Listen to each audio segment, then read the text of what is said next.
Well, today was President's Day, a day meant to honor all U.S. presidents, and a Fostoria man has met quite a few of them. And some just for a handshake, others for a flight, and extended interviews. Steve Iwanek has a story of a broadcaster who can say he's spent a lifetime crossing paths with history. I really enjoyed what I was doing, and I wanted to meet as many famous people as I could. Inside Good Shepherd in Fostoria, 88-year-old Kinn will tell you some things never get old. I had a wonderful life and enjoyed meeting these people. These people, the presidents. 9 presidents? Yes, sir. For 3 decades, Gene chased the story. From the radio booth in Fostoria to newsrooms in Findlay and Toledo.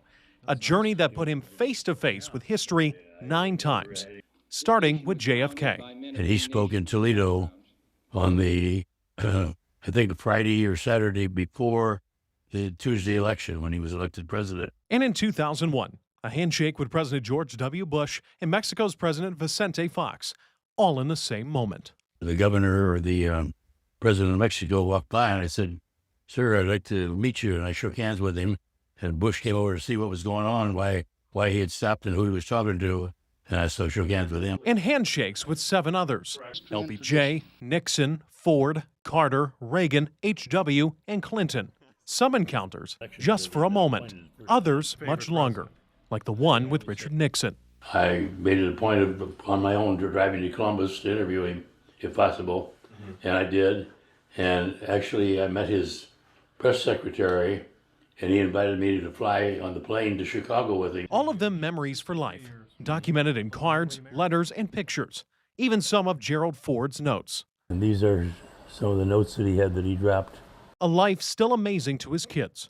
His son Steve calling it Fascinating. I don't think I could have ever figured out how to do that. a front row seat to the presidential beat, a role he'd rather cover. Would you have ever run for president? No. No. I never gave that a thought. That was far beyond me. Memories of those in the White House kept alive inside the walls of a nursing home. I just enjoyed living in the reflected glory. Proof that some things never get old. Now, Gene also told me about some other famous people he's met throughout his career, including the time in 1963 when he rode with 1962 Indy 500 winner Roger Ward around the track at Daytona.